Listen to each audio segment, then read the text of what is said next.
Hello everyone, welcome to Pets Vlog Diary. This is Dr. Malleshwari from Phoenix Pet Hospital, Hyderabad. So ఈరోజు నేను ఏం చెప్దాం అనుకుంటున్నాను అంటే ఇంట్లో ఏమైనా పెట్స్ ఉన్నాయి అంటే డెఫినెట్గా మన బ్రెయిన్లోకి వచ్చే ఫస్ట్ థింగ్ ఏంటంటే వీటికి డెఫినెట్గా క్రాసింగ్ చేయించాలి. అది వాటికి మ్యాండేటరీ అని అనిపిస్తుంది. బట్ ఇంకొకటి ఏంటి అంటే ఫర్ ఎగ్జాంపుల్ కొన్ని బ్రీడ్స్ లైక్ స్పిట్జ్ కానీ పొమరేనియన్ కానీ జర్మన్ షెపర్డ్స్ కానీ సమ్టైమ్స్ షిడ్జ్ కూడా చాలా అగ్రెసివ్గా ఉంటాయి. ఆ అగ్రెసివ్నెస్ ఉన్నప్పుడు కూడా మనం ఒక్కసారి క్రాసింగ్ చేపిస్తే వాటి అగ్రెసివ్నెస్ తగ్గిద్ది అన్న బిలీఫ్ అనేది డెఫినెట్గా ఉంటుంది అందరి పెట్ పేరెంట్స్కి. బట్ ఇది కంప్లీట్లీ రాంగ్. జస్ట్ ఇది మీ బ్రెయిన్ నుంచి తీసేసేయండి.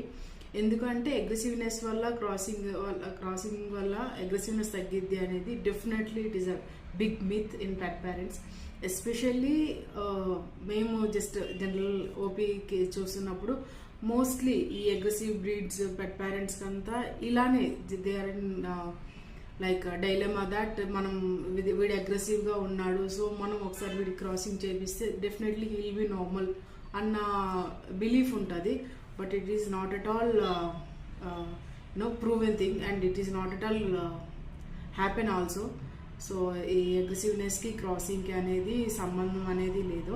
ఇంకొకటి ఏంటి అంటే ఇఫ్ ఇన్ కేస్ మేల్ కానీ ఫీమేల్ కానీ అంత సోషలైజేషన్ లేదు, they are not okay with other pets, but still we want to mate them or cross them అంటే డెఫినెట్గా వాటిని మనం వేరే పెట్ దగ్గరికి తీసుకెళ్ళడం వల్ల ఏంటి అంటే crossing is a secondary thing. Mating ఆ క్రాసింగ్ అనేది secondary thing. They will went to lot of mental trauma. ఎందుకంటే they may not accept the mate means partner in the crossing. That's the one thing.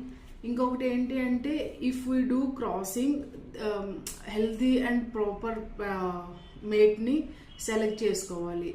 లేదు just నార్మల్గా if for example మన దగ్గర ఒక female ఉంది, ఒక మేల్ని తీసుకోవాలి.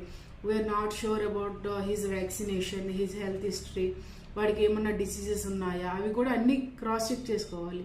లేదు అంటే there are number of diseases which will transmit through the coitus or crossing. Those are sometimes leads to the tumors also. So whenever we are choosing the partner or the mate, వాటిని select చేసుకోవడం కూడా we have to be very careful in that. That's the one thing. ఇంకొకటి ఏంటి అనేసి అంటే for example మన దగ్గర ఒక 4 to 6 kg షిడ్జు ఉంది, female, take it's a female.